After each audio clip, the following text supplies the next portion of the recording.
Hi there. Welcome back to Maybe Actually Museums Are For Me.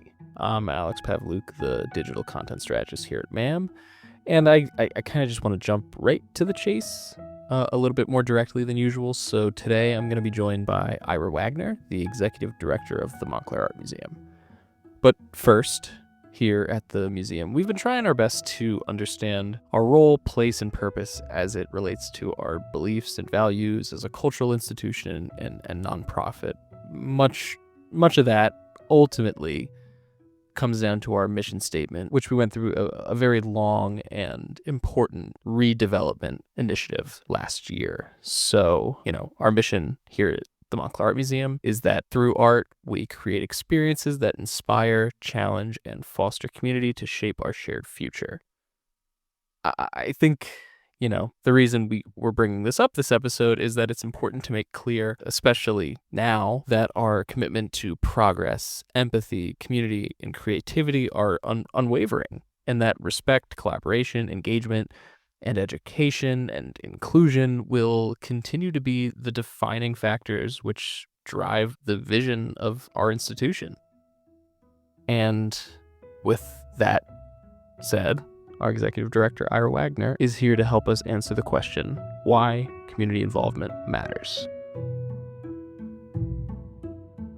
Hi, Ira. Alex, good to see you. Good to see you.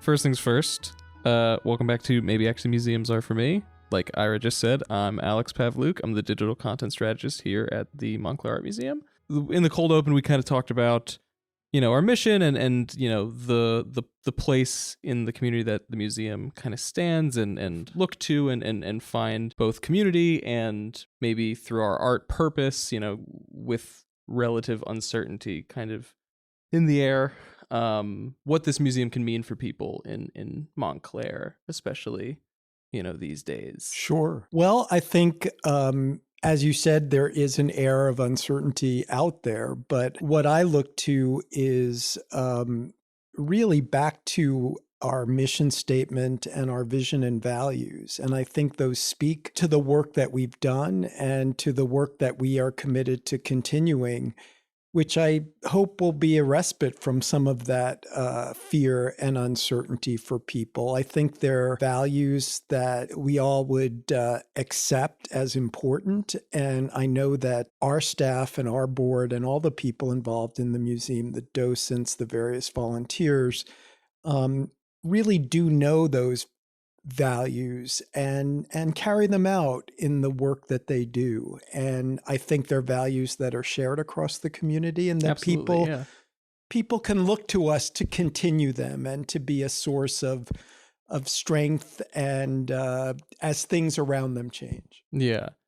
I think an important point, which I kind of was pulling from what you were just saying, and this is just even beyond the Montclair Art Museum, but whether that's within our own community or communities outside of this, whether it's New York or Chicago, LA, Newport, Rhode Island, insert any city or town, community, small or large, I think cultural institutions like ours, they play a big role in being a support system for the broader community. And I just wanted to maybe get your thought, as somebody who deals directly with a lot of our community partners and such, like, how do you feel about our role in the broader? I think that the role is very important.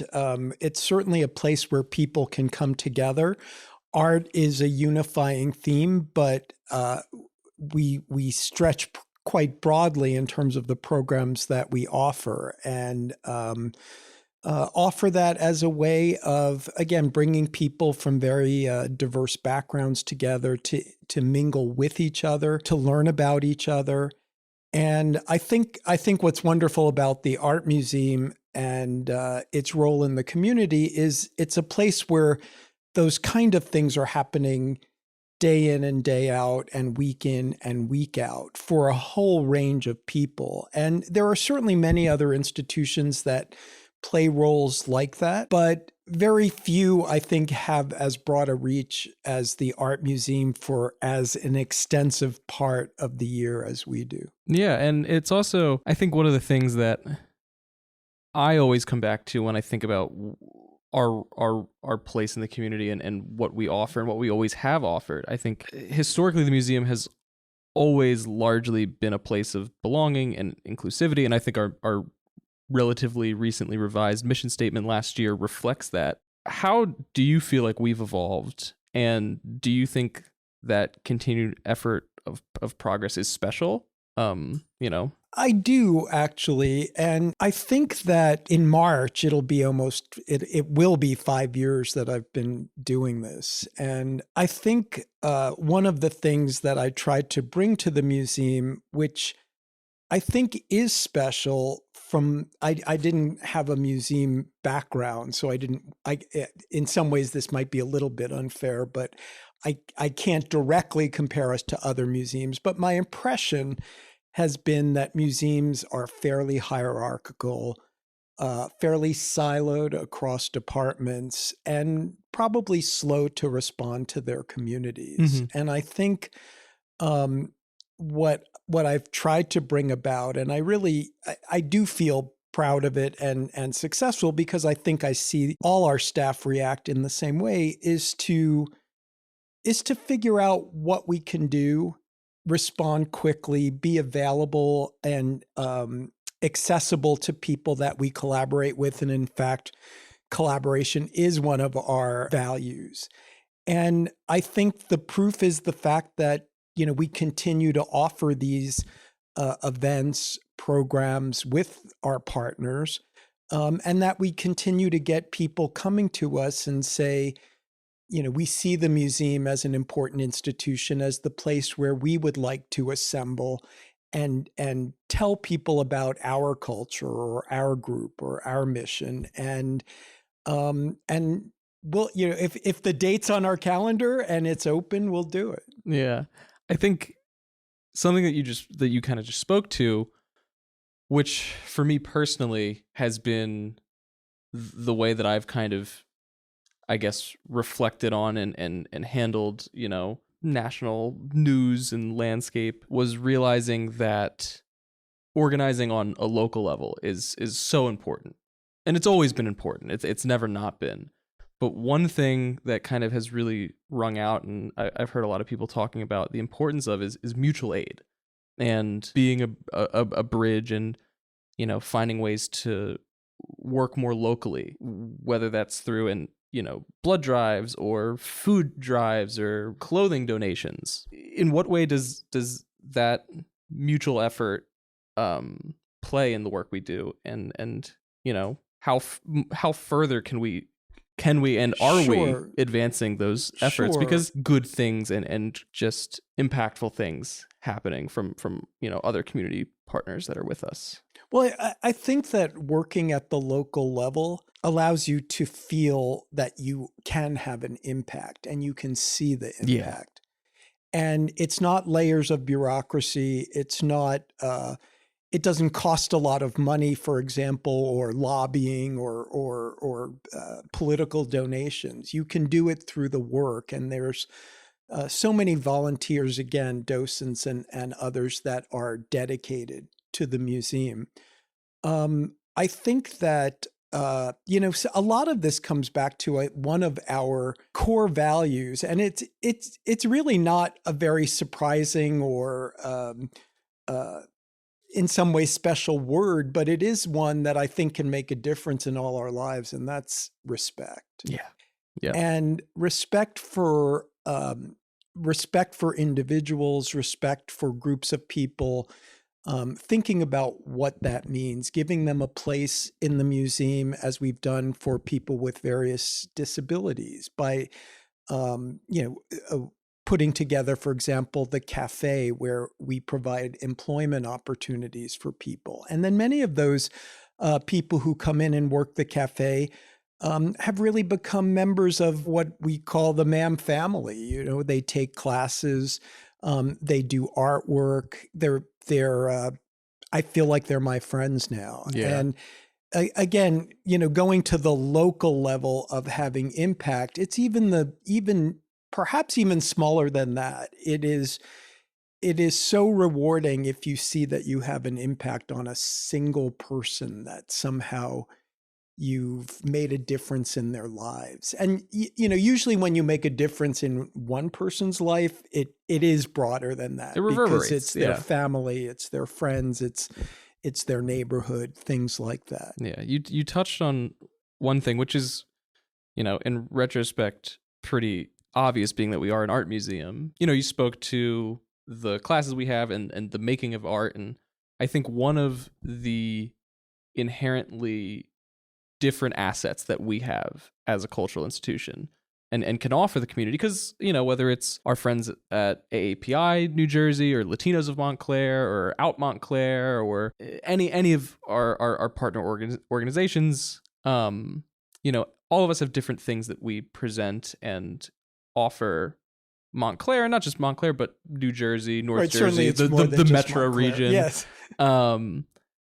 As resources and outlets. But I think, being that we are an arts museum, the arts are special. They really are. And the art can heal. Art is conscious. It is a place where you can find inclusion and equity and pride, and I think learn. I want to know from your perspective, because you've been involved with the museum, obviously now as the director of the institution, but as a trustee, I was a trustee and before that a member and just a museum goer. And, right.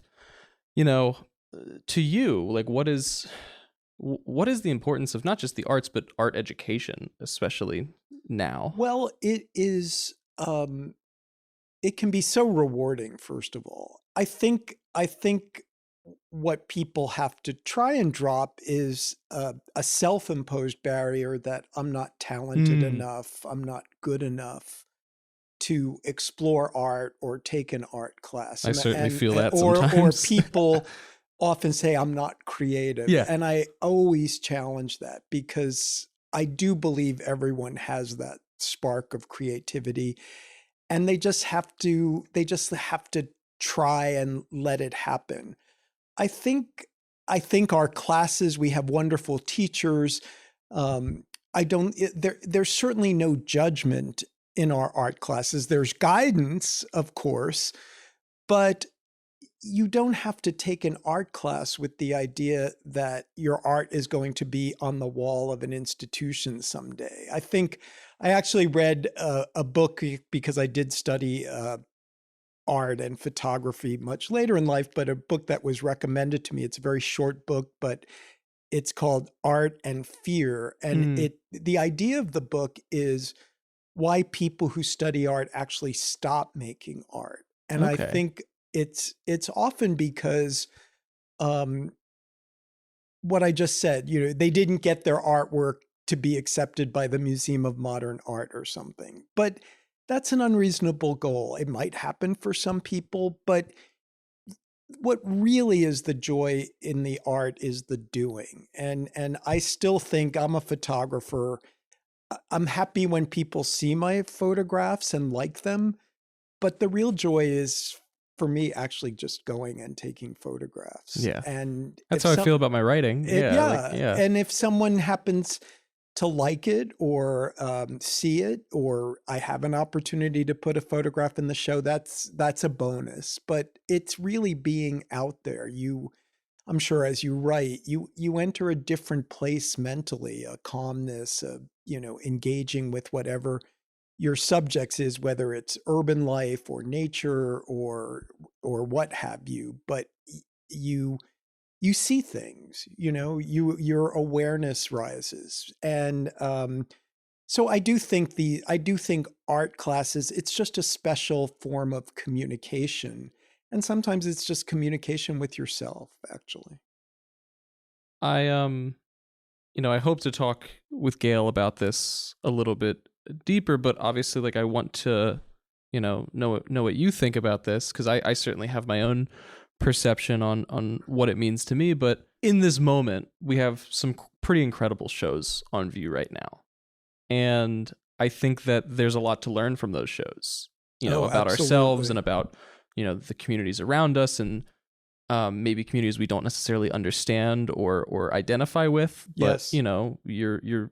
you can find a sense of understanding and empathy. What in our institution right now on view in the galleries maybe if there's this feeling of discomfort or confusion or maybe feeling lost, what do you go to look at? Gee, that's a great question. I mean, there's so many different elements. I do have to say that in the course of the 3 years that we've worked on the Native American reinstallation, I have learned so much that applies beyond learning about Native culture, but it has enlightened me about our history, not Yeah. always one that we would be proud of, but it's important to learn. And it's if we don't learn those lessons, we'll never make any improvements, I think. But I think the work in that gallery is really spectacular. And my appreciation of Native culture, of the vibrancy of Native art and the relevance of Native art has grown dramatically. And I think that's a gallery that every time I go through it, I'm just excited to be there. I think the show, the juried show sponsored by the State Arts Council, the New Jersey Arts Annual, Exploring Our Connections, is just wonderful because it reminds us of the talent that is within this state, and there is a lot of talent and people with many different things to say, whether their work focuses on as several people, it focuses on their family history. Others are forward looking. There's just a lot of insight you can gain from that. Certainly the Innis Gallery is a place of probably a more meditative tranquil space, yeah. if you will, a place to just kind of sit and let the beauty of that work soak in. There's even an appreciation of a different way of making art. And I'm thinking Karen King Choi. Mount Rushmore Nieces and Nephew. Yes. I mean, I always show people that I'm asked to walk around the museum and then I'll tell them this is made by the artist drawing with red pen on Post-it notes and then sticking them all together to make this amazing work. And just, I mean, who would have thought of that? Yeah. The creativity of the time, the craftsmanship, the caring. It's just, I think it's one of the most remarkable works on view when you step back and look at it, and has many important references as well, references to, kind of propaganda images of communist China and of Mao Zedong, and reinterpreting it in a photograph of her own family. Yeah, so it also speaks to, I think, the American experience and what it means to her. As I was fortunate enough to be, you were there also, but when she came and spoke to the docents, right, she talked about the notion of like why do we call it Chinese American history when it's really just American history. It's really just American and history. I think it speaks to so many different levels of belonging. I mean, it's in the show Family, Community, and Belonging, so it touches a few of those check yes marks. That's right. And which is almost half the museum with our own permanent collection show. I think another fascinating work is the work by Nadia LeMay. I always see people in the gallery really stopping and staring at that. The work is so unusual in that it's basically all very dark black and brown. It's stunning, yeah.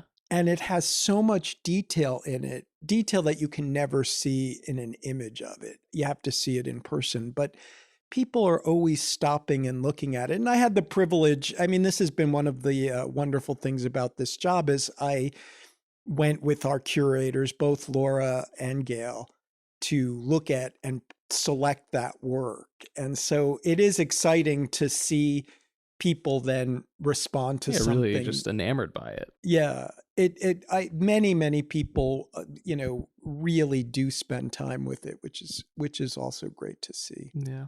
But I did want to mention Of one other course. thing. Yeah, It's yeah, yeah. kind of related, and again, in speaking about the Arts Annual, which is how much we try and do to support artists, emerging artists, as well as experienced artists. And again, the work in that show is an example of how much talent is out there. And for those people, to have a work in a museum is a major achievement, and I congratulate them all. And even there, it takes risk. Yeah.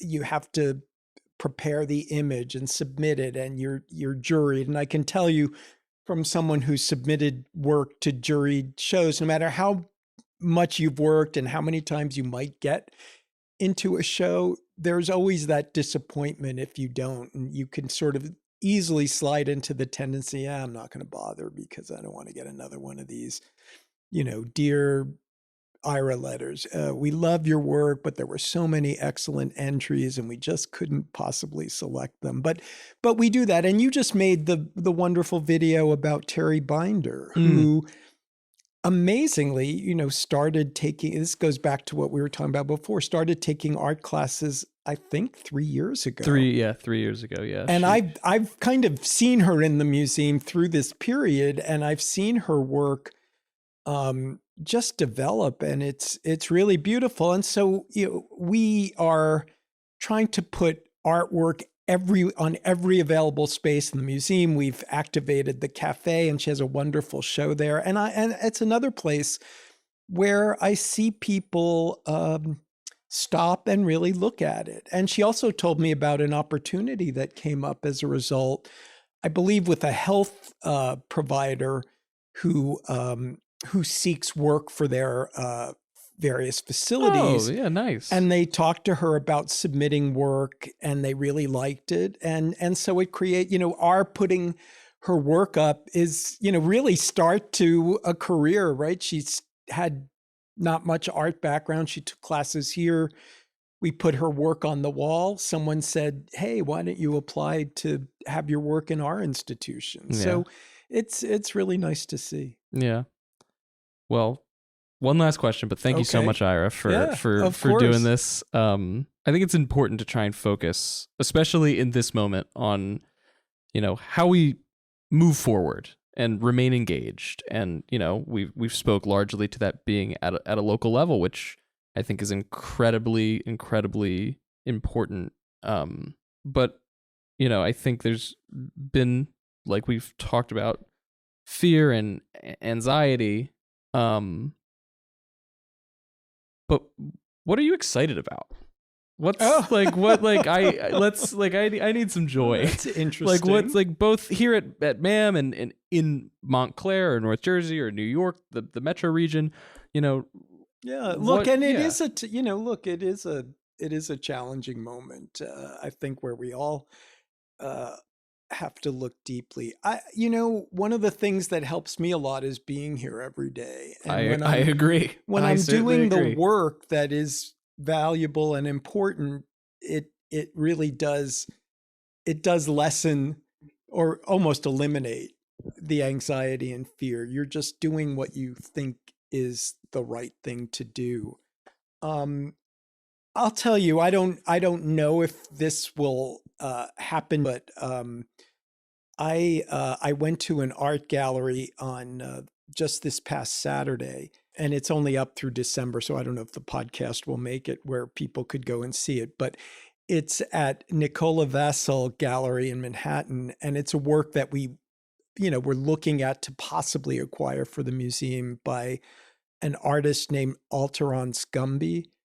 I have to tell you, it's among the most beautiful works I've ever seen. And I was just blown away. And we look at a lot of work for acquisition. There's a lot of great work, but this was so beautiful. I think just seeing that beauty in the world is really exciting as well. I'm excited about a lot of the things that we have coming here. A lot of our programs, a lot of our speakers, all the things that we can learn from. I still have a great curiosity about the world. And, that's not going to change. And we have a home here, and we should appreciate it. We should protect it, and we should welcome as many people as possible into it. Well, thank you so much, Ira. Yeah, this was great. Thanks for sticking around to the end of this episode. We really do appreciate it. If you want to stay engaged with the museum, there's a few different ways to do that. You can follow us on Instagram. That's MAM Montclair. That's the same on most of our socials. You could also find us on TikTok. We're just the Montclair Art Museum there. You could also find us on YouTube. Same thing. Just search the Montclair Art Museum. You could visit us in person. We're open Friday, Saturday, and Sunday. You could buy tickets online and in person. And if you're curious about some of the really great stuff we have going on here, like we kind of talked about in this episode, there's blood drives every month. There's Free First Thursday most months out of the year. We have, a lot of great programming also, being put on by our community partners like AAPI New Jersey, Latinos of Montclair. So once more, this has been Maybe Actually Museums Are For Me. You can catch us in your feed every Wednesday. And yeah, bye.